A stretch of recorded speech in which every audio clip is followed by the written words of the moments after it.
Still on the search of that one true love? On the limbo in this crazy world of dating, marriage, relationships? Well, listen to the Golden State Media Concepts Relationship Podcast, your one-stop podcast for everything about relationships.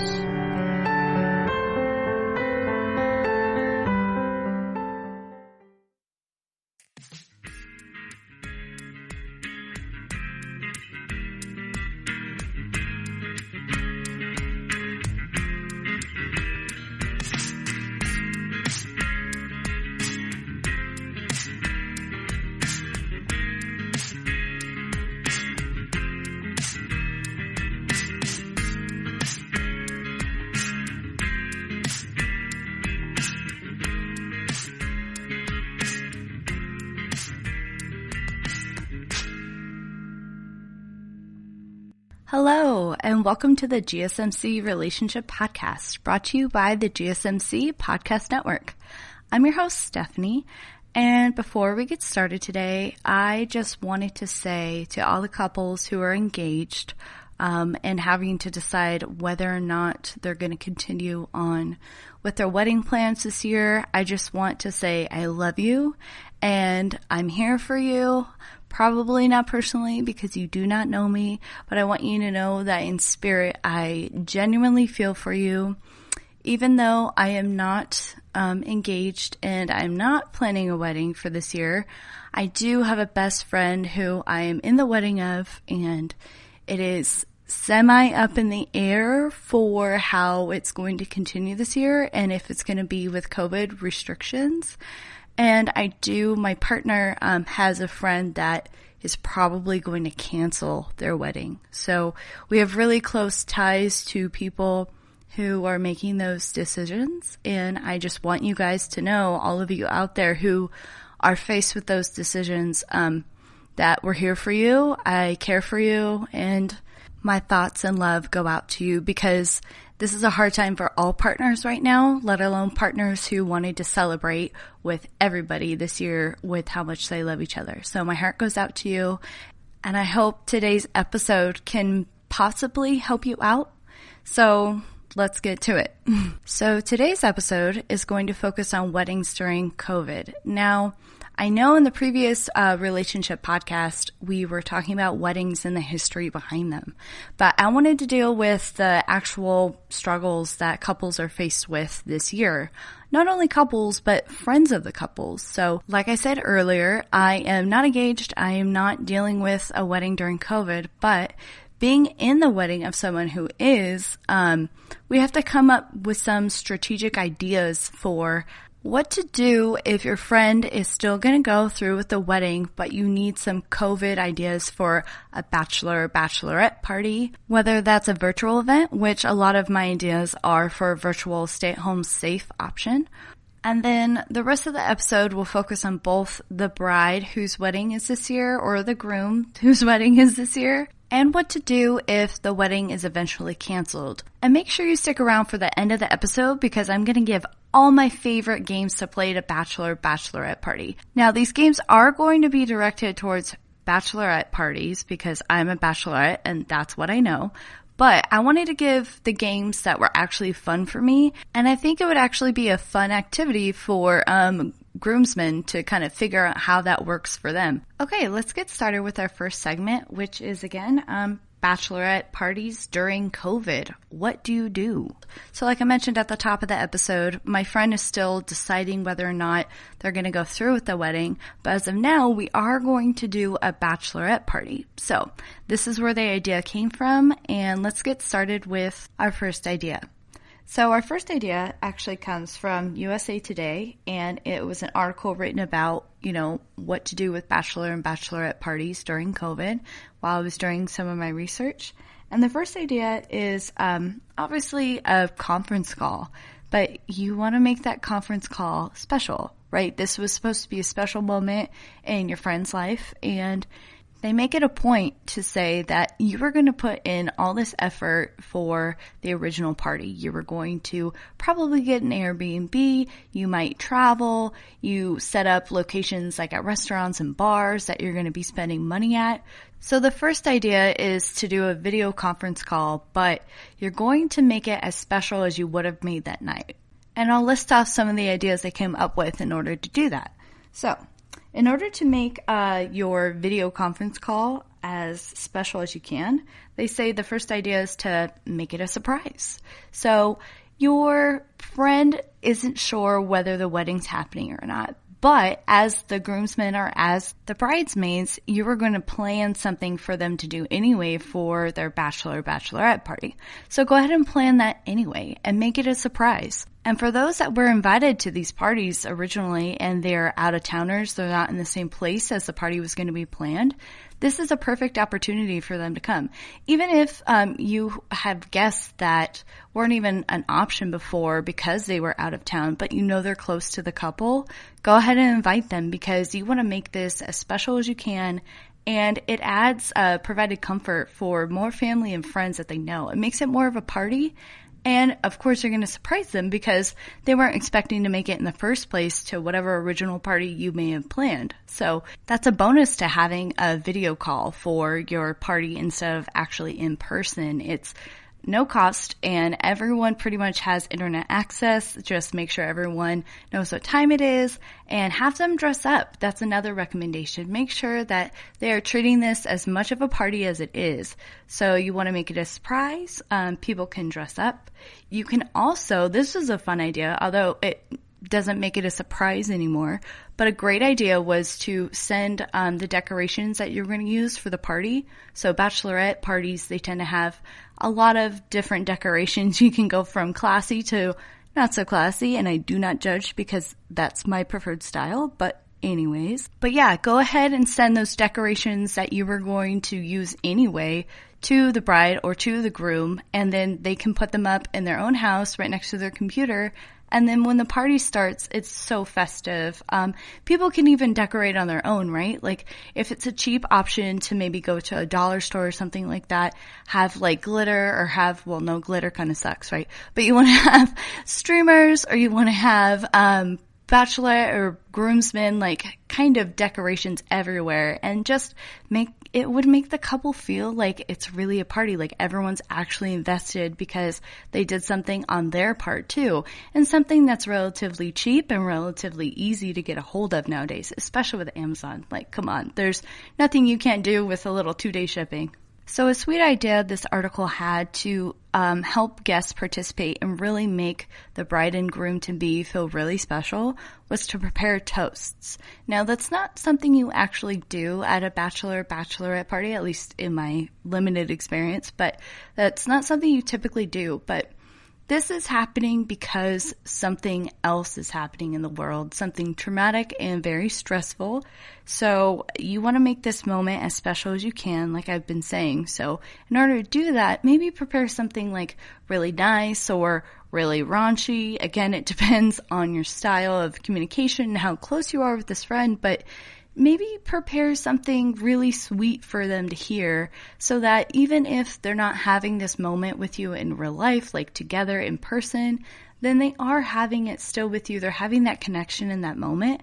And it really takes their minds off of what's happening now and puts it back into your relationship and how you care for them. And that's really what these events are about anyway, right? They're really about the couple and how you're there for them and how you just want to have one less shebang before they do get married. And so this is a way of reminding them of your friendship with them and your relationship to the couple in general if you know them both. So I think that was a really sweet idea that this article had.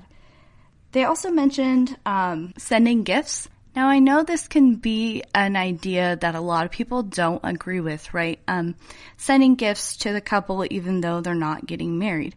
But these gifts don't have to be expensive. There was a really good gift idea to actually make a compilation of all the toasts that people might say during this Zoom meeting, put them together and video edit it, and then you release it during the video conference, of course, with people's permission, but you release it and it just becomes this montage of everyone talking and speaking. That's a gift, right? So you can go with free and inexpensive gift ideas, which is actually what I'll be talking about soon later in the episode.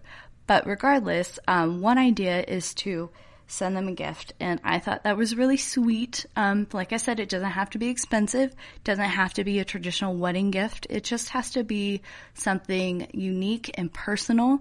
I think those are the best gifts, so that's an idea. And you can send it to them before the day that is planned for the video conference for the stand-in bachelorette bachelor party. And they can open it during the party and then just have a little moment of joy and like celebration in their life. And again, that's what this is about. And oh my goodness, this last one is actually really hilarious. An example that was given was to get a cameo from a celebrity. And if you don't know what that is, it's basically you can pay a celebrity to come in during your Zoom chat or whatever, you use for video conferencing. And you can ask them to give the couple a message, or you can give it to just the bride, or you can give it to just the groom, or both, like I said, if you know both. But it is an expensive option, but it is super cool, right? It's also super nerdy. But I think that's a really cool idea if you can afford it. If you can afford a celebrity to just pop in and say hi, that would really lighten the mood and just get everyone into the zone of having a laugh or having a good time. I mean, there's comedians on Cameo, there's actors and actresses, there's artists of all types. So it really just depends on who your friends like. But again, if you can afford it, or like what you do for a bachelor or bachelorette party, you split everything. If that's like the one big gift that everyone wants to get, everyone pitches in, it's a lot more manageable.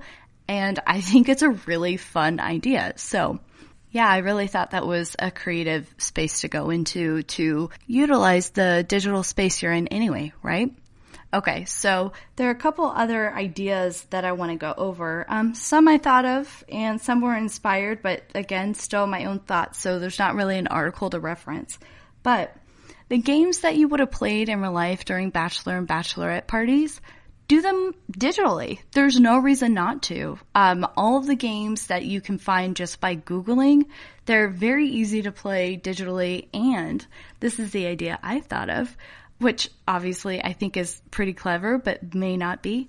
I'm not sure if everyone knows what this is, but it's called Kahoot, and it's a way of creating an online quiz. And I love trivia. You know those trivia nights at bars that you can't go to right now? Kahoot is like a personal way to create a quiz, any personalized quiz, or it can be like trivia night and just totally random trivia, and just play it. Just play it with your friends, have a drink in hand, whether that's coffee, or, hey coffee, I love you. Or if it's your favorite alcoholic beverage, like whatever you have in hand, just make it playful, make it fun, have decorations, be dressed up, have your drink, play games. But yeah, I thought, having a little trivia during your digital bachelor and bachelorette parties would be the way to go. I mean, I love them, so of course I would say that. All right, so the last idea that I found is it's an app. There's an app for that. Do you guys remember that commercial? If you don't, good for you. You are on the younger side of who listens to this relationship podcast. But if you do, yeah, there's an app for planning bachelor and bachelorette parties. It's actually really cool. It's called the Batch, B-A-C-H app. And it gives you the opportunity to build group itineraries, including flights and accommodations, like pre-COVID, of course.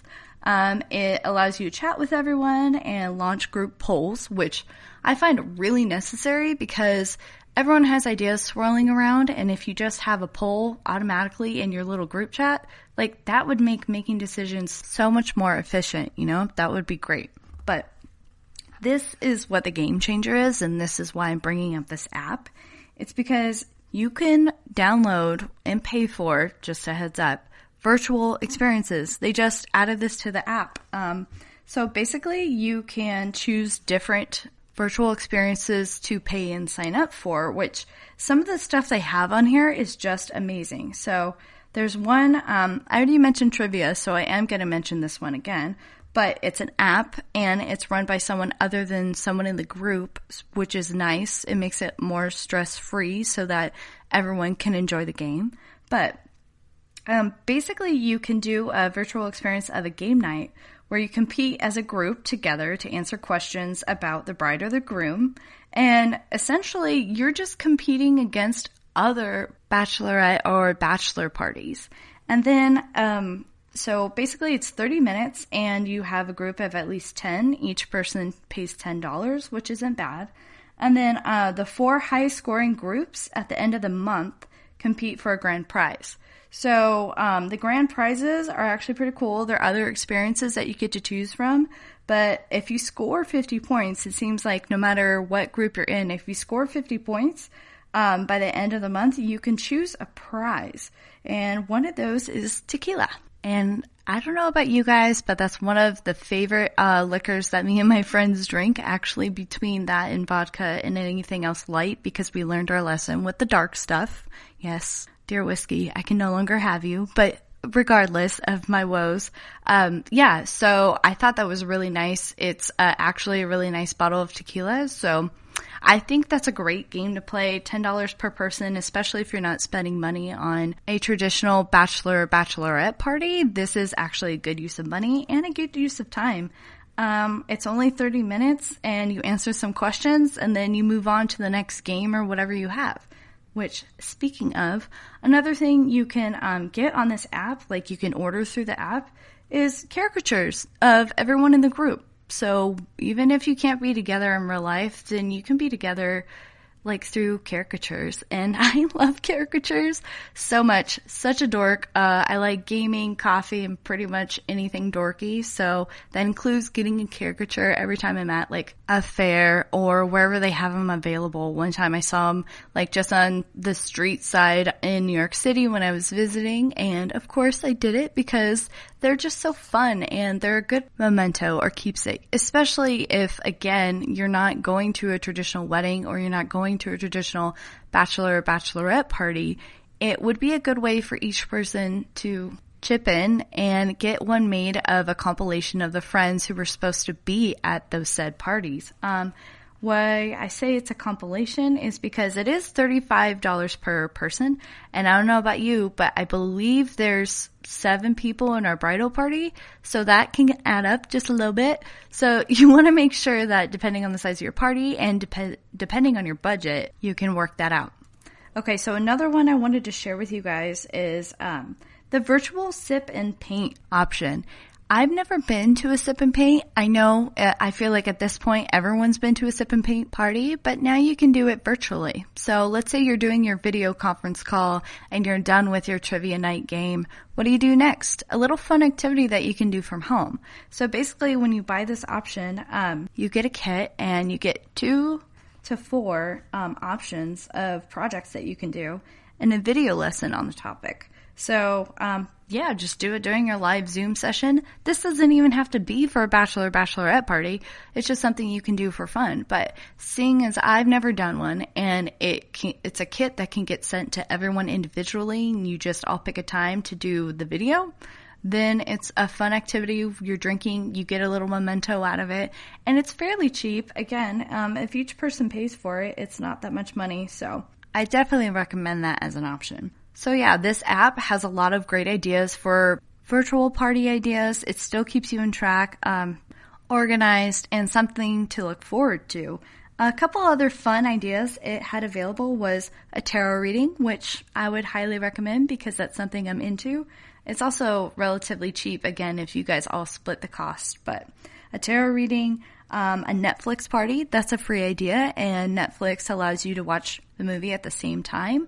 So you're all on point together. And I love that option because who doesn't love watching rom-coms or wedding movies or horror movies at bachelor and bachelorette parties? It's like when the night winds down and you're not sure what else to do, you can just watch a movie together. Also, a little fun trick is to put like a hat or a mustache on your screen, whether that's your computer screen or your TV. And every time it matches up with someone that's on the screen, then you take a shot or you take a drink or If it's a sober party, then maybe you get up and dance and you just do a little boogie to whatever the next scene is. I have no idea because obviously I drink. But again, the whole point of these parties is to just make it creative, make it fun, and make it special. Just make it a day or a night where it's just a special moment for the bachelor or the bachelorette in your life. And again, don't forget to plan it and let everyone know across the country to be there on time and to be there with the best attitude that they can. Okay, so those were some virtual ideas that you can do as a stand-in for a traditional bachelor and bachelorette party. When we come back from the break, we're going to be talking about plans you could still make for your wedding even during COVID. So you're the one getting married, and what can you do while you're waiting to decide whether or not you're going to have the wedding? Stay tuned. The GSMC Sex Podcast is a show that examines all aspects of sexuality, from physical to emotional to spiritual. Join our hosts as they discuss age-old questions, common misconceptions, and the latest topics surrounding sex. They'll tackle topics about sexuality from the complicated to the hilarious and everything in between. GSMC Sex Podcast is your show for all of your questions about sex, even some you might not have thought of yet. Download the GSMC Sex Podcast on iTunes, Stitcher, SoundCloud, Google Play, or anywhere you can find podcasts. Just type GSMC in the search bar.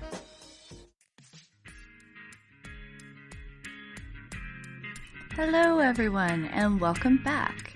Okay, so in our first segment for today's episode, we talked about different ideas you can do for a bachelorette party in lieu of meeting up in real life. And in this next segment, we're going to talk about wedding plans and tasks that you can complete during lockdown. So if you are engaged right now and you are planning your wedding, whether or not you've decided to actually go through with the wedding this year, there's still some wedding plans and tasks that you can complete during lockdown. And I wanted to go over those because a lot of couples can feel stuck right now with what to do. So having something having something practical and tangible that you can do will save you a lot of stress and time. You're just going to fill up your time by doing stuff for your wedding that you can do now versus later. Okay, so I found this really great article. It's called 70 Wedding Planning Tasks You Can Complete During Lockdown, and it's from the website One Fab Day. That's kind of a cute website. I haven't heard of it before. But they start off by saying, hey, let's say you're a couple that is in the early stages of planning, right? So your situation is that you're newly engaged. Congratulations, by the way. The website didn't say that, but I am. Congratulations.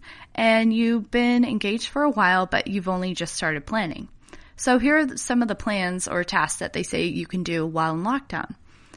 You can sit down with your partner and have an in-depth wedding planning chat if you haven't already. And what you're going to do is just decide on what style of wedding you're even going to have when it does happen. Those quizzes you can find on BuzzFeed. I mean, maybe don't recommend the BuzzFeed quiz, but I definitely know the Knot.com has a quiz. And you guys want to agree on what your style is going to be before you actually start planning out the details, right? So, is it going to be rustic? Is it going to be farm style? Does your significant other even know what that means? Because I know mine probably doesn't. Not to not give him credit, but he's a cis heterosexual male, so I would doubt he actually knows what quote-unquote style wedding he wants. So this would be a good opportunity and something super fun, especially because there are so many quizzes to help you decide what kind of style of wedding you want. That would be a fun thing to do with your partner. Also, like all the other traditional wedding things, you can research wedding venues. You can research wedding suppliers, actually. There's a lot of different wedding suppliers and venues out there that don't work with wedding suppliers, so that's an issue that you can figure out right now. Definitely wedding music and entertainment, especially because costs go up or down depending on your style and what you want. Most wedding bands and ceremony and drinks reception musicians will have sample videos, so you can look at their audio clips and see if that's the type of music you guys want to go with, or even if it fits in with the wedding style you guys decided on. So wedding music and entertainment is definitely something that's going to take a lot of research, especially if you have a restricted budget, which most people should, because weddings can get extremely expensive. But that's a different conversation for a different day. Okay. You can also, find out the average cost of a wedding. Like I was just talking about budgets. Many people have them. I gotta say 99.9% of people have them. So, you can read supplier cost guides. They're all over the internet. You can find them under costs and budgets on this particular website. But yeah, that's definitely a good thing to do, is to actually figure out your budget too.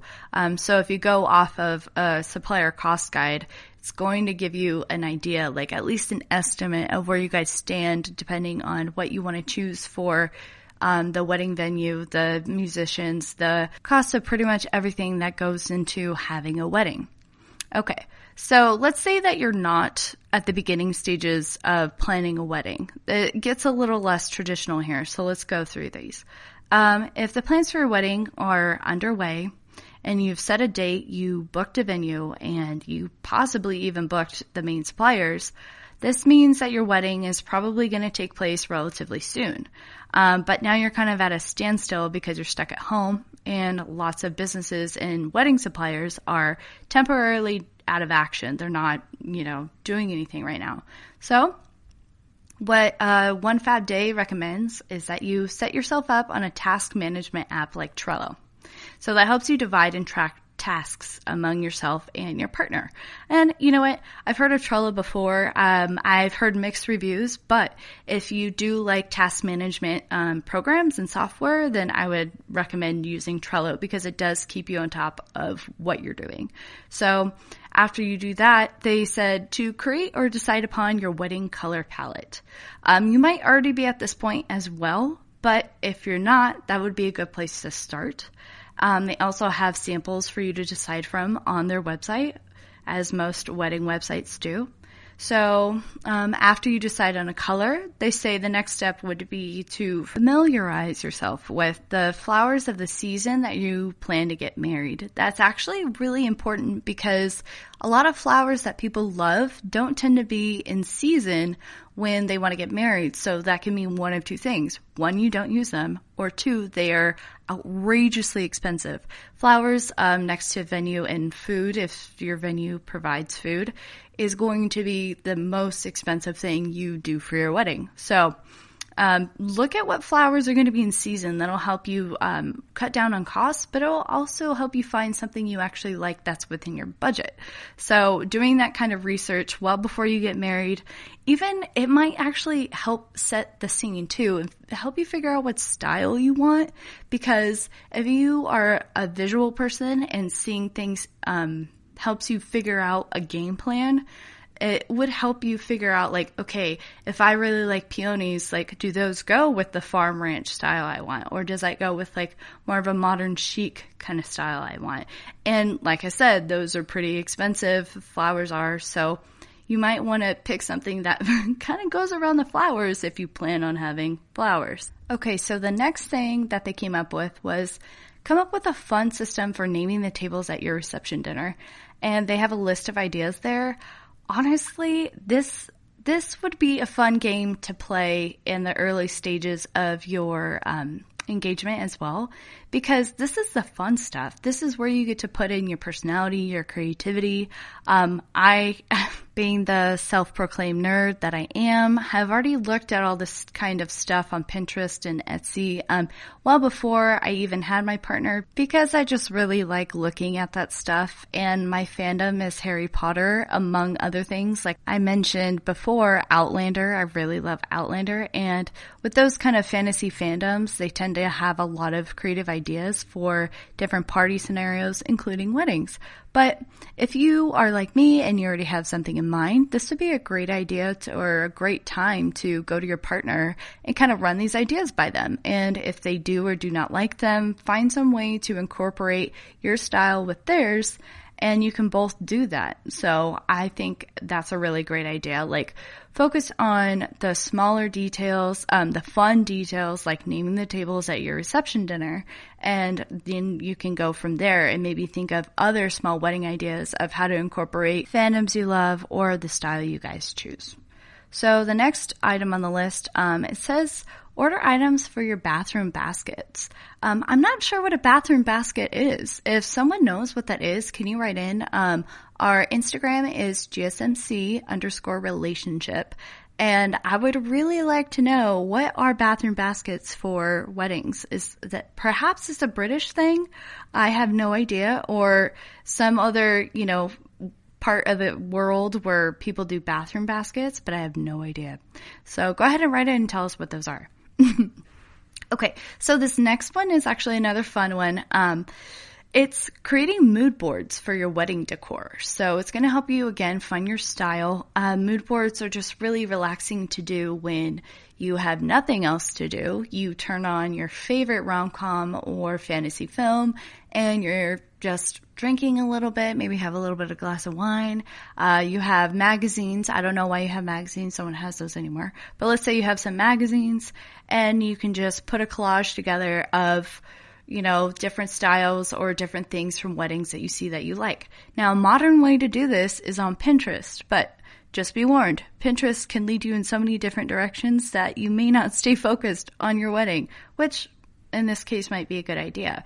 But if you're actually trying to get stuff done, I would recommend doing it physically, old school, maybe getting some old magazines from somewhere. I know working at, I used to work as a librarian and we still did collect magazines and they went into recycling, but there would be a couple I might take home because they were going to be trash anyway, right? So yeah, I think that's a really good idea to try and keep you focused on what your style actually is. It gets you to think, because before you make all the mess of cutting everything out, you're going to really think about that. Other fun stuff that I'll kind of blow through, if you're not fully done planning your wedding yet, are creating a wedding hashtag. That's always super fun, especially if you guys buy a Snapchat filter. I don't think that's a thing anymore, but it used to be a thing, and then you use the hashtag and then you had all the memories collected of your wedding. So that's actually really fun. And then you can just gather inspiration for your wedding day look, like you did your mood board. You might want to do that also for your dress, even if it's not just your dress, right? It's other things during the day. Maybe you buy a special robe, or maybe you buy a special outfit to wear for the day of getting ready for the wedding. There's things like that. Small details that you don't really think about until it's crunch time. You can get started on those now so that the bigger details that of course you're going to take care of and you won't forget about, those you can just leave off until a little bit later. Everything's open so that you have a chance to actually book it. But these little details would be fun to figure out because there's stuff that you can probably buy online now and have arranged for when you need them later. And speaking of small things that you can do while you're kind of still deciding the big picture part of your wedding, is to do the do-it-yourself wedding projects. We all know, we've seen those on Pinterest, right? Like I was just talking about how you can get lost in Pinterest and it redirects you to new fun crafts and projects. Well, weddings, like I said, are expensive. And a lot of the time, the do-it-yourself wedding projects that they have on there are very time-consuming. But if you have the time, then these projects are perfect because you're going to be able to save a lot of money and save yourself right now some stress because you have the time to do it. You know what? I'm going to go over this later in our next segment, but ask your friends and family to help you. If you have friends and family right now, like either they're not working because of COVID or they're working from home and it lends them a little bit more time, even though I'm finding myself working more now. But regardless, you know the people in your life who have the time to help you out. And because they know how stressed you are, because you're engaged and you're not sure when the wedding will be, they are going to more than likely be on board to help you, especially if they need to kill time too, or if they need to get out of their house and you know they've been safe and you can hang out with them. Ask them to help you do that. Or they can even do it from their own home, right? Like you can send them the Pinterest, the link, and then say, hey, do you want to try this out for me? I'm not sure if you have the time, but this is something I would love to do for my wedding and I just want to see if it's actually possible to do. So I'm working on a couple projects. Do you think you could help me out with that? But yeah, I think that's actually a really great idea to kind of get your hands busy. Like I talked about in my previous episode about how to de-stress yourself. Just keep your hands busy, work on some do-it-yourself projects that you know that you want for your wedding. And maybe it'll even inspire you like, hey, this is something I really can't do on my own. You're going to find that out now. And then you're going to know, hey, if I really want this for my wedding, I need to hire out. I need to hire someone to do this for me. So that's actually a really good idea to help figure out what you're going to do for your wedding. Another idea that I had was to brainstorm for your 2-day celebrations. So your celebrations surrounding the actual wedding. What about the rehearsal dinner? What about the brunch after the wedding? Not everyone elects to do these things, but in this time and in this space, wouldn't it be nice to just dream? Wouldn't it be nice to just pretend you're in a world where everything's open and available and affordable to you, and you can just think of the different types of spaces you want to be in, like surrounding your wedding, the different type of people you actually want there. That is, if you aren't at that point yet where you've already figured out your guest list. But yeah, this is a great time to just dream. To just dream about your perfect honeymoon, to dream about your perfect venue, to dream about your perfect setup for style of wedding. This is a space, a safe space where you can actually take the time out and dream of the perfect scenario for you. And then from there, find out the most practical way to make that happen because you have time. Usually couples, they get really excited, at least from what I've experienced from my friends who have gotten married. You get really excited and you have all these ideas. Everyone's asking you questions about what you're going to do. But right now, being engaged during this time, you're actually given a lot of time and freedom to kind of figure it out. That is if you don't have a date yet, but even if you do have a date and you're deciding, give yourself the space and time to kind of dream up a perfect world scenario. Just give yourself that little day or that little moment. I really think that's a really sweet idea. Now, like I said, if you've already settled on a wedding day, focus on the small details, like focus on your wedding day accessories. You can focus on shoes, jewelry, veils, headpieces, or if you're groomsmen, or if you're a groom, you can focus on the groomsmen gifts. You can focus on the small details, cufflinks, if you have one of those little pocket things, I forget what they're called right now at the moment, if you're going to wear a vest, if you're going to wear a suit. So all of those little details can be decided kind of right now or just at least thought of. Just have fun with it. Like make it your dream day wedding and just think of all the great ideas that you can possibly, get away with for right now, at least while you're dreaming about it, Okay, so the best idea I saw on this list, now it's the best idea to me because I'm a huge foodie, but you can have a cake tasting at home. So there are small bakeries in every city. It doesn't matter where you live. You can find some small independently owned baker. And even if you can't, I'm sure like the bigger chains have this available as well, but you can organize for a baker to have cakes delivered to you. Apparently, just something I might take advantage of regardless of whether or not I'm getting married because I am not engaged.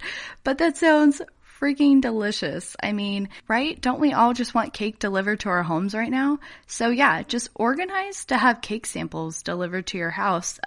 It will cost you, I'm sure, but it's worth checking it out and from different bakeries and just, spread it out a little bit. So maybe it's not all in 1 month if you have the time and if you have the expense for it. But I think that's a really good option because I don't know about you, but whenever I've thought about my wedding, the most important, or not important, but the most exciting components of it were always the food tasting and the cake tasting, because duh.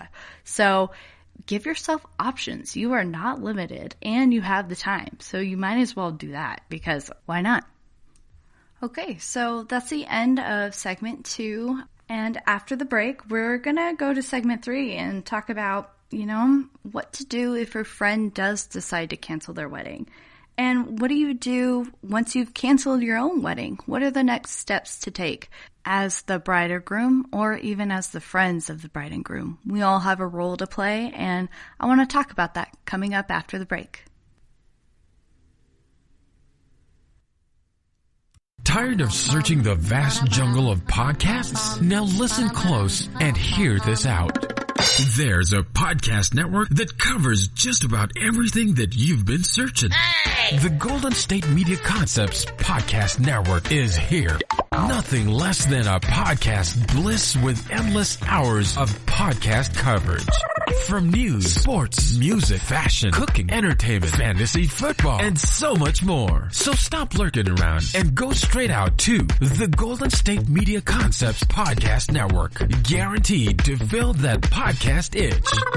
Whatever it may be. Visit us at www.gsmcpodcast.com. Follow us on Facebook and Twitter and download us on iTunes, SoundCloud, and Google Play.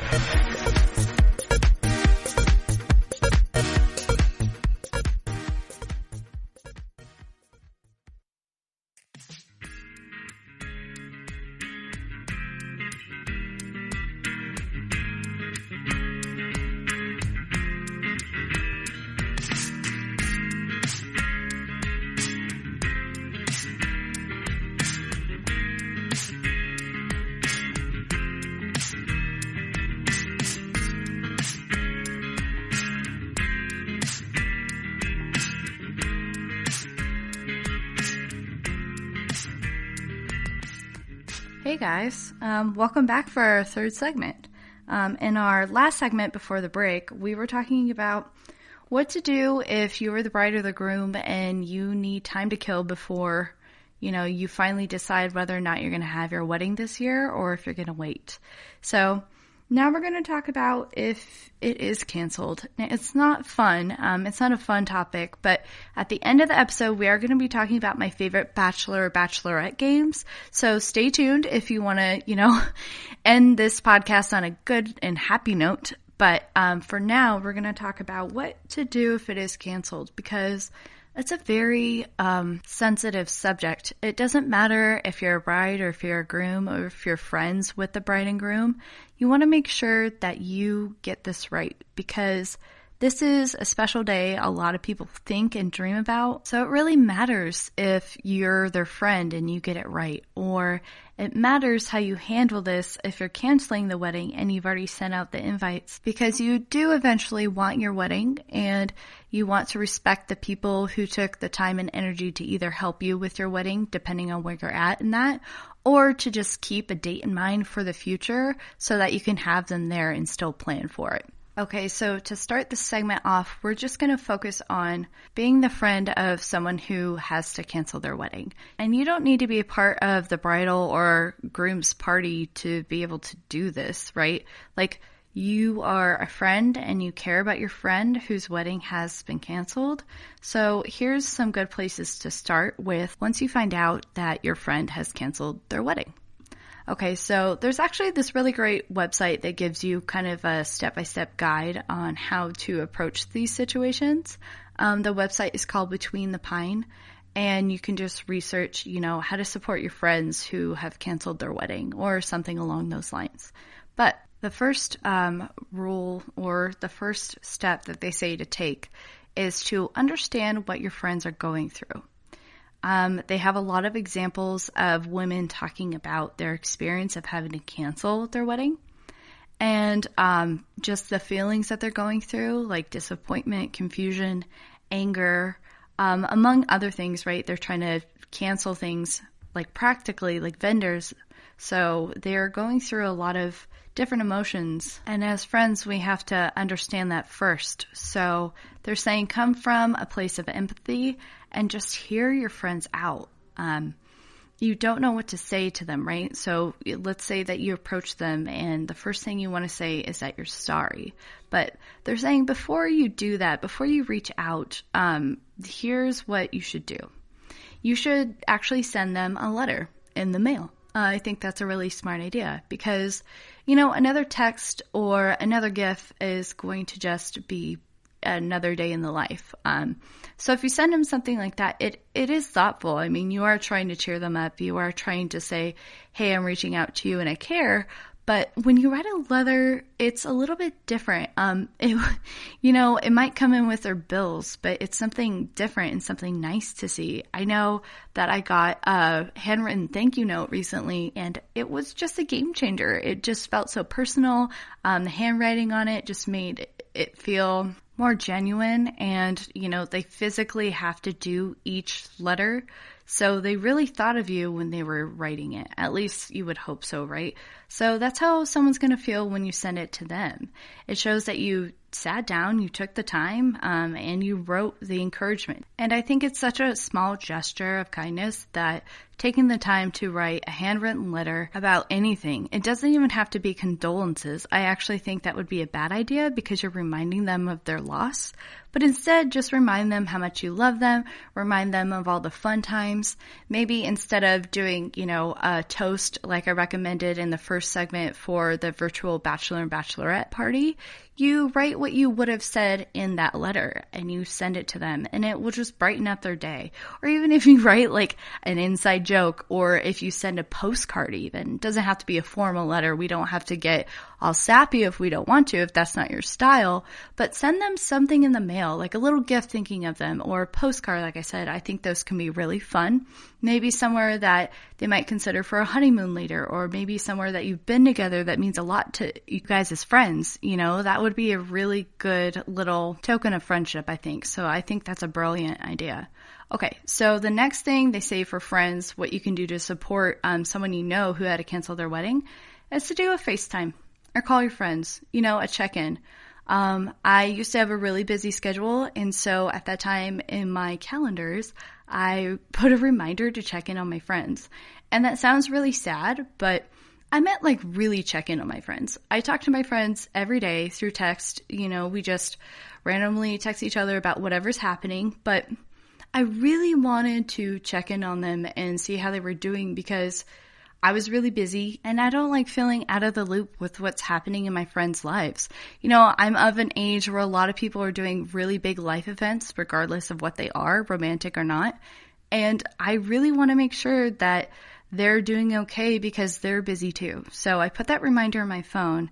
And I think this would be a good time to do that for your friends who have big life events that just aren't happening because of COVID. So if you put a reminder on your phone to just give them a call, even if they don't answer, that's perfect because then you can leave a voicemail of, just reminding them how much you care and reminding them that you're there for them. And if they need any of your help, that you're there for them. And speaking of reminding them that you're there for them, if you really aren't into the whole phone call thing, I know it depends on the generation you are. So older generations tend to love phone calls and they will call you. The younger generations, not so much. So let's say you need just a little bit of space and time to figure out what you're going to say. They say it's a good idea to do a voice memo. A lot of people are getting texts and calls, so just directly tell them through a voice memo, like how amazing they are, how creative they are, how you're so excited for when the day comes for their wedding that you'll be there, and reassure them that, again, if they need any help, you're there. That's what this time is for. So just create a little fun voice memo. Ooh, especially if you have a pet or something like that and you can get your pet to respond. You can say like, see, even they agree. And it's just really fun and lighthearted. So come up with some fun ideas. If you want to do a voice memo, I would even say say you have a favorite podcast or a favorite movie, and they think of something funny or relatable to your friend, then you can just record that, send it on over, and it's something different and out of the norm for their day. So it'll really take them out of whatever feeling they have about the wedding and kind of bring them to that moment and be reminded that you're a really good friend. So see, bonus points for you. It works out for everybody. So the next tip that they have is don't forget about the groom. I may have even done that in this podcast. I'm really trying not to, but since I have a pending bachelorette party on my hands, I'm just really focused on that. But if you're not going to a wedding where there's two grooms, then try and remember the groom, because in a lot of heterosexual weddings, the focus is on the female. And while I obviously understand that because that's where I'm coming from, like I just said, it's the groom's wedding too. And my partner in particular is really looking forward to his wedding. If that does happen in our future, he is really looking forward to that, or at least that's what he's told me. So you need to remember that there are men that do care about their own weddings. So check in with them, especially if you are friends with them. They're your friend too. So the wedding is not just about your female friend. It's also about her partner.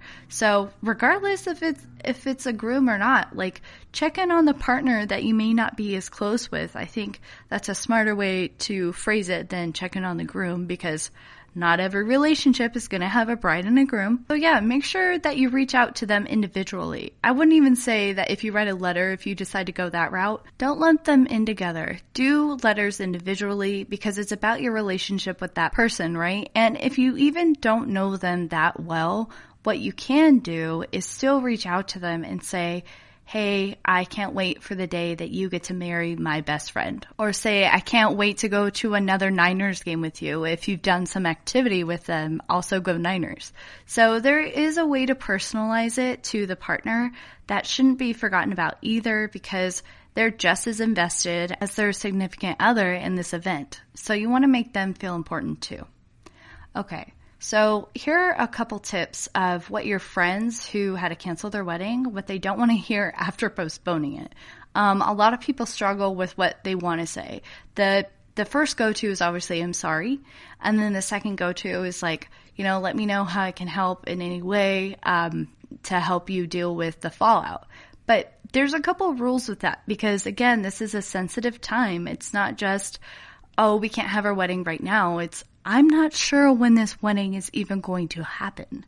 So that's a way different ballgame, and you want to make sure that you're understanding of that and responding appropriately. So Between the Pines suggests that you don't just say it's going to be okay. Whenever you say it's going to be okay, you're kind of reminding people of all the stuff that went into it and the stuff that they have to cancel. That's not okay. None of this is okay. So right now they're just really processing the expectation of their wedding day being ruined or postponed. And right now that's not the key word to say. It would be better to actually say, I am sorry. I wish it was different, but I'm here for you. And also, don't give your opinions or advice unless they're asking for it. I mean, this is just good information for condolences in general, regardless of the situation. You don't want to give your opinions unless they ask, because on top of all the changing details your friends are dealing with, now they got to deal with a flood of opinions and advice from you. It's just, unless they ask you specifically, hey, what do you think I should do with this situation?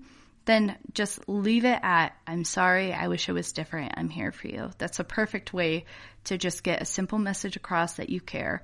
And then maybe throw in a little bit of humor, because we all need a little bit of humor in our lives right now. Okay, so just to wrap up what friends can do to help friends who had to cancel their wedding is to say that if you want to go the extra mile for your friends in this time of need, you totally can. And BetweenThePine.com had some great examples. You can utilize different apps like Uber Eats to send them lunch to their house, or you can send a care package to them. There's a couple different links in here. One is called Small Packages, and it's a woman-owned company that creates curated packages that could be perfect for your bride friends for the season. So you can check out what packages they have there. But basically, any type of care package or sending them food or sending them any small gift is actually a really good way to recognize that the pain that they're going through, they're not alone in it, and that you're thinking of them, and here's something small and exciting that I can go out of my way and provide for you. I think, just getting lunch delivered to them once, or dinner once on the day maybe of their bachelor or bachelorette parties, or on the day of their actual wedding, would be a really nice gesture. So I say go for it. Okay, so now let's talk to couples that are actually having to go through postponing their wedding. Now, unlike earlier where I mentioned stuff to kind of tide you over until your wedding does happen, these are the things you would do if you actually have already planned your wedding and now you have to cancel them. So there's some advice that's given on betweenthepine.com by a wedding vendor. And she said the first thing you would want to do is to sit down with your partner and have a discussion of whether or not you're actually going to cancel your wedding or reschedule your wedding. She says this is important to know because it's going to cost you more money to put another deposit on a place versus just scheduling, even though there's a cost with that. But I'll get more into it when we get there. So she said I'm assuming it's a she, but the writer said to make sure you actually have a decision made before you call your vendor and kind of have that discussion. And when you do call your vendor, these are the things you need to know. Make sure you've read through their contract and understand their rescheduling policy. Expect an additional fee for rescheduling, and during this time, most vendors will waive the fee. But you do want to make sure, of course, just in case they don't. And then you also want to make sure that you decide on some alternative wedding dates with your partner beforehand. That way you can talk to your vendor and see if those dates are available. And the last item before you call your vendor is to just be prepared to be flexible. Like, this is a time unprecedented. People don't know when we're going to be able to have ceremonies like these. So we're going to just have to do the best we can with what we got. And that includes the vendors. I mean, they don't really have control over the situation any more than you do. And I would hope that being in this business, they're really trying to work in your favor. So just be as flexible as you can with the dates that they can provide for you. What I think is really cool about this website is that they give you a lot of prompts for how to approach different scenarios. And they do have a prompt here, an example of what you can use to reach out to your vendor and give you the verbiage that you might need to have these types of conversations. So I really like that they give you that little prompt. Okay. So once you've talked to your wedding venue about rescheduling or canceling in general, then you have to let your guests know what you've decided to do with the wedding. So make sure you catch them up on your process. Let them know that you've been staying up to date with the coronavirus and that you've been wanting to make a decision that's best for everyone involved. So make sure you clearly communicate that decision. And remember, you don't need to be ashamed or worried about what people will think. Communicate that you've chosen to postpone or cancel your wedding.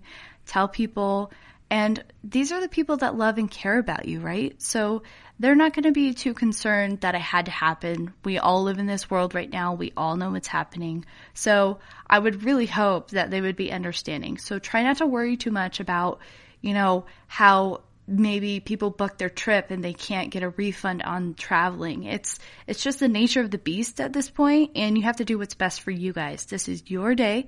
This was a really big decision, and you have to keep yourselves in mind. At least I think so. I mean, it's your wedding after all. You're the one that's probably the most upset about what's happening.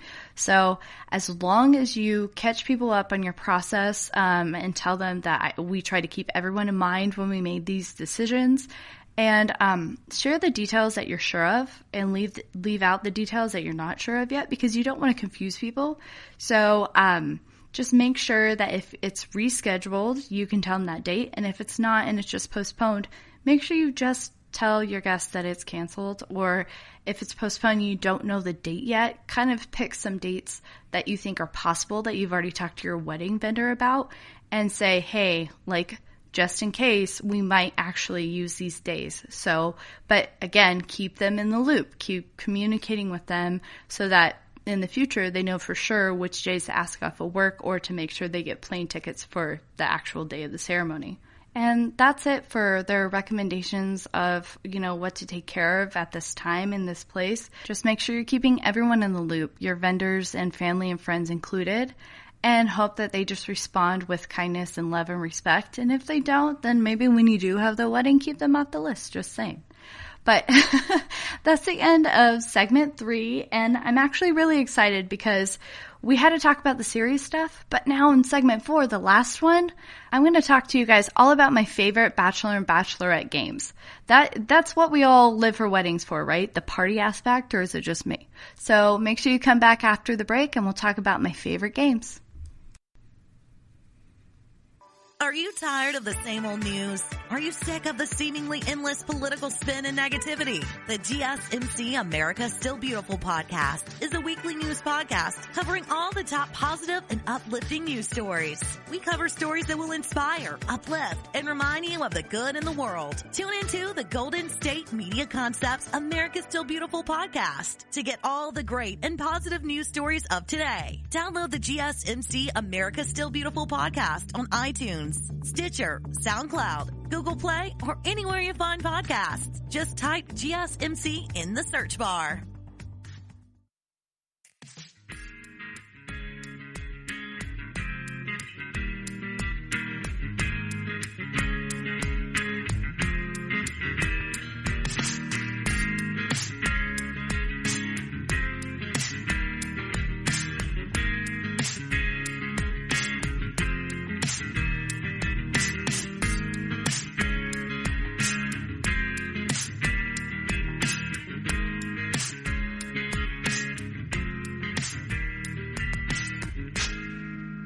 Hey guys, welcome back from the break. So in our last section, we talked about what to do, whether you're the friend of someone who canceled their wedding or had to actually cancel your wedding, what to do next, like what are your next steps. But this is a fun segment. This is our last segment, and this one I'm just going to talk about all my favorite games that you can play at a bachelor or bachelorette party. And these are games I've actually tried and really enjoyed. And I can't wait to give you guys my recommendations. So let's just go ahead and start. The first one is, well, your mileage may vary, and I tend to say that a lot because when it comes to bachelor and bachelorette parties, it really depends on your audience. So my audience, we like to be a little rowdy, so this recommendation can go either way. It's bingo. And I like to make my own depending on who it's for, so it's really personalized. Like a lot of my friends, we quote movies, and depending on the friend, they will quote a different movie that they love. So what I tend to do with the bingo is to make it really personal. I make spaces that, hey, if this person says this quote, that's a spot. So you have to be at the right place at the right time in order to hear it. But that's the point, right? Like it's a game. You can also make bingo like run for the entire event, right? So even if it's not a person, which the event might run a couple days, and so you can kind of add places or bars you might have been to. If it's just a virtual event, just add the first person to take a drink. Or you can add the first person to mention playing a different game. Because we all know that happens. We all have that one person, like you're trying to have fun, you're trying to play these traditional bachelor, bachelorette games, and then someone's like, let's play something else. So I always put that on a bingo card. Also, you can put whatever bachelor or bachelorette games you find, like, you know, where the bride has to guess what her partner said about her. You can put that on the space. You can put that either that we played this game or whatever her answer is, if it has like a token keyword in it, like where they met or if they went to school together, what school that was. You can get really creative with the bingo. This game is great if you really know the people that you're going with. Like I am going to a bachelorette with all my high school friends. I've known them for quite some time. So I can even put on the bingo card things that the other bridesmaids might say or do. Or if I know someone really likes to get wild and just jump in the pool as soon as we get somewhere, you can add that to the list. Like the first person that would jump in a pool, even if it's a virtual get-together. The second game I really like playing is just, I just call it roulette, and my friends know what that means. It's drink roulette, essentially. You don't have to play it with alcohol. Again, you can mix it up with alternatives, and I'll get to what that means in a minute, but let me explain the game first. So when you play roulette, it's basically you just come up with a handwritten piece of paper that'll be used with a spinner. And you just move that spinner, and wherever it lands on the piece of paper, that's exactly what you have to drink. So in a traditional bachelor, bachelorette party, when you first get to wherever you're going, whether it's a hotel or a house, you basically start drinking, and no one really knows where to start. At least in my group, we're always like, well, what should we have first? Like, we don't want to feel sick later. We don't want to get bloated from beer. So like, what are we going to drink? Well, this gives you no option. Everybody, as soon as they enter, spins it, and then that's what you drink. And that's definitely possible to still do with a virtual interaction, because you have the maid of honor or someone in the group comes up with the spinner, and then they spin once for everyone, and then you have to drink whatever it lands on. So that's what you're starting with. The party has started. No one has to worry about or make those decisions, and then you just go for it. And like I said, an alternative to doing that is, if you're not drinkers, what you can do is an activity. Like, okay, if you spin this, you're the first person to start our next game. Or if you spin this one, you're the first person to give the bride a compliment. It can really be done without alcohol, but because, again, like I do drink, so that's the first thing we think of, and then go from there. The next game I really love to play is Jenga, but it's Jenga based off of whatever dares and truths and activities you guys plan to do for that night. So a really popular game is obviously Truth or Dare. And I like to make, again, just like the first recommendation with bingo, I like to make our own Truth or Dare Jenga. So I buy like the plain Jenga that doesn't have any writing on it besides the brand, and then buy a bunch of Sharpies. And then each of the girls gets to write their own recommendation for each piece. So when you pull a piece, you do a Truth or Dare. And that way everyone gets to participate. Everyone knows the bride in a different way. So they know what the bride likes and they know what the bride doesn't like. So if you get that pen and you want to write something for the bride to do that you know she doesn't like sing a karaoke song by herself, then you can write that on the piece and then it becomes a part of the game. And again, if you're doing this virtually, just ask people what their ideas are before you start playing the game. And that can either be before you start the chat, or it can be during it too, because then the bride's just going to know, oh, she's going to cringe because she knows the potential of what she could do later, right? So this is a good game for people who don't know each other well. Like, I am going with my high school friends for a bachelorette party, but her college friends will be there too, and I haven't hung out with them so much. So it's a good bonding experience because you can all collaborate together, like behind the bride's back, about how you want to mess her up. And either that's, again, embarrassing her or making her drink. So I think that's a really fun game. And I mentioned earlier that one of the things you can have the bride do with Jenga is to maybe sing a song by herself in front of everyone.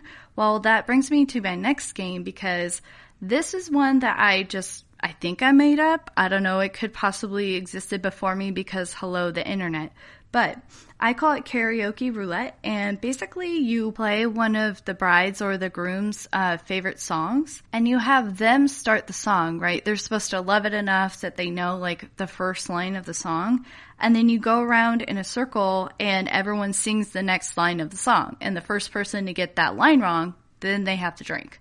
So it's actually a really fun game. It's really hard, but me and my friends tend to choose Disney classics, and those ones aren't so hard because they're really catchy and pretty much everyone grew up on them. So you're gonna get close, and we're not so harsh as to say you didn't get the exact line right. If they get it for the most part, give them a little bit of a break. Otherwise, you're gonna be trashed by the end of this, like the end of the first 2 minutes. So be a little generous with them on whether or not they get the song right, and kind of choose something easy, just to get the game started, and then maybe go to something a little more difficult.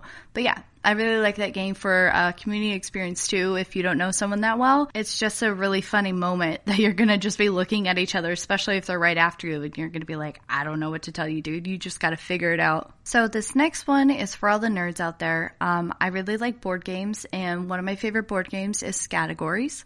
But this one you kind of theme towards bridal or groom's category. And the easiest way to do this, the cheapest way to do this, is to take categories if you already have it. Take one of the cards, look at the categories and the items, and then kind of run off of that the words that you know, or you can Google words that are related to wedding-like items.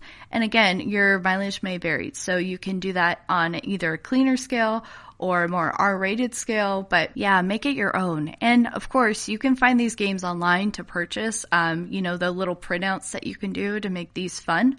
But I'm a nerd, so I really love these kinds of games. And again, the first person to win a game, that could go on your bingo card. So it kind of relates back to that one.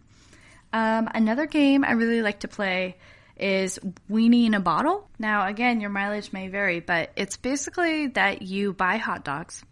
You use the string to tie them to your waist.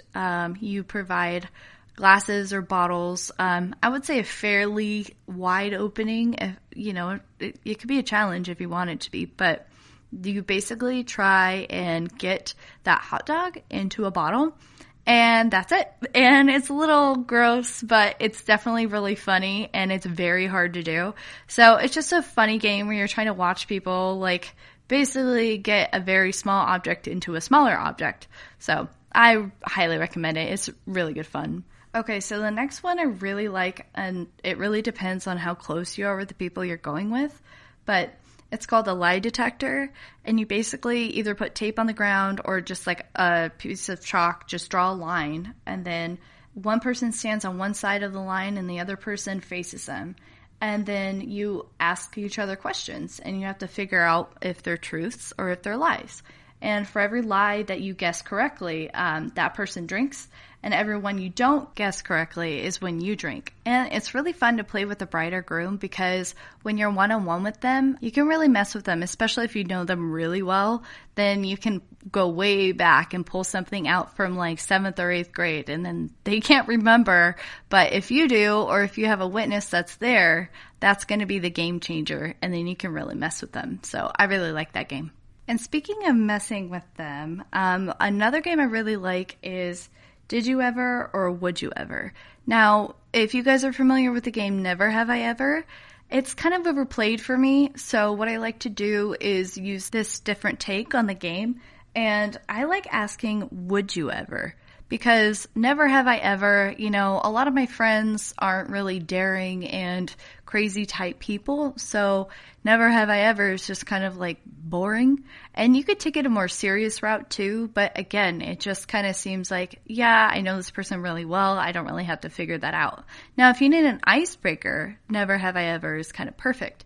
But if you know the people really well, then you want to do would you ever. And again, you can get really creative with the questions you ask and make them personal, or you can find, again, this game online, and you can purchase the card deck that might come with it. But I think you can also just really make it personal if you want to keep it cheap. And that way you ask the questions you really want to know about your friends, or maybe you shouldn't be asking those questions.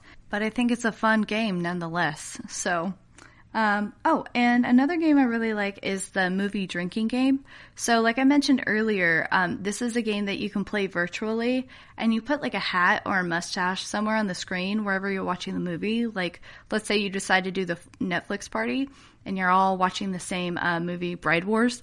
Then you put like a hat or a mustache on your screen, and whenever Kate Hudson or Anne Hathaway pops up, and like let's say they have a mustache, then you take a drink. Or another suggestion I said was to get up and dance like for a full minute, or to do something fun or unexpected if you're playing it sober. Maybe take a bite out of a chip and then like talk with your mouth full. I don't know. I don't think that's something people want to hear, but make it fun, because that's what this is supposed to be about.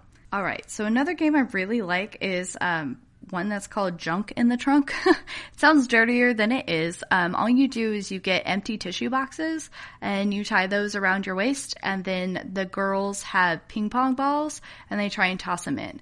Now, I understand if that's hard to do virtually. The weenie in a bottle is easy to do virtually because you can each see yourselves do it at home, and then you can have the bride kind of be the judge. This one, obviously, for virtual, it's not really that accessible, except, you can have your partner at home with you, or if you have one of the other girls that you can maybe meet up with and then join the Zoom chat together.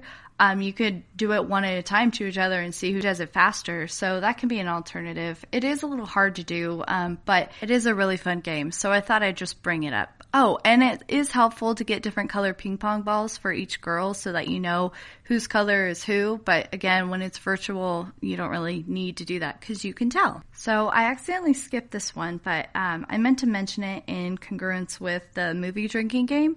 So this game is spin the bottle, but it's a little bit different.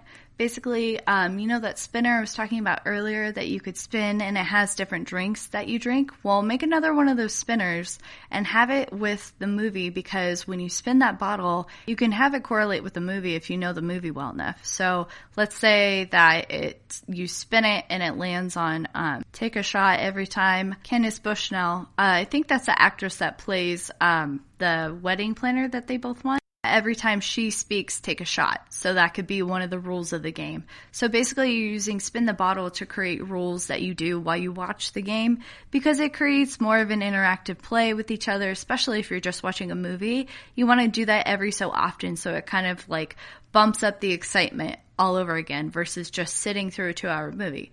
Now, of course, if you're like me and my friends, you tend to just talk during the movie instead of actually watching it. But let's say not everyone's familiar with the movie and they're like sitting quietly and they're watching it. This is a way to get them re-engaged with what you're doing. So yeah, I think that's a good game to play like while you're just sitting there watching a movie. The last one that I will mention is good old bride and groom, printout games where you ask them questions about themselves or what their partner said about them. Those are always, they might not be the most fun games, but they are informative and they are traditional. So if you have friends that are more traditional route, I would recommend, throwing some of those in there, maybe having the templates for them and then creating your own questions. So then that way you get really interesting answers. That's how I came up with some of the games here. They were just really inspired by the research that I did on traditional games. And then I kind of spun them and made them into my own. Now I do have recommendations for in-person bachelor and bachelorette party games, but I'm not going to go into those because that's not a space we're in right now.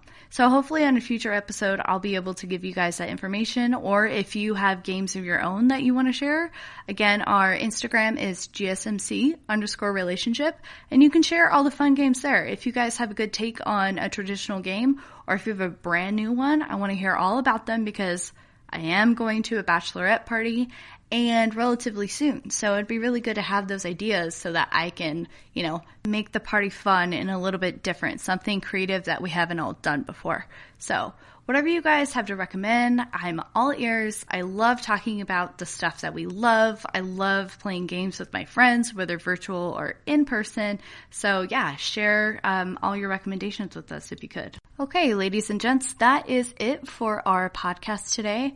I know I did really focus on bachelorette items, but if you're a bachelor or a groom and you want to reach out and say, hey, don't forget about us, these are the things that we like to do, or if you want recommendations for us for what you can do, make sure you let us know in the comments on either our Instagram or Twitter. So again, our Instagram is GSMC_relationship. So glad you guys joined me for another episode of the GMC Relationship Podcast, brought to you by the GSMC Network. My name is Stephanie, and I hope to see you guys next time. You've been listening to the Golden State Media Concepts Relationship Podcast, part of the Golden State Media Concepts Podcast Network. You can find this show and others like it at www.gsmcpodcast.com. Download our podcast on iTunes, Stitcher, SoundCloud, and Google Play. Just type in GSMC to find all the shows from the Golden State Media Concepts Podcast Network, from movies to music, from sports to entertainment, and even weird news. You can also follow us on Twitter and on Facebook. Thank you, and we hope you have enjoyed today's program.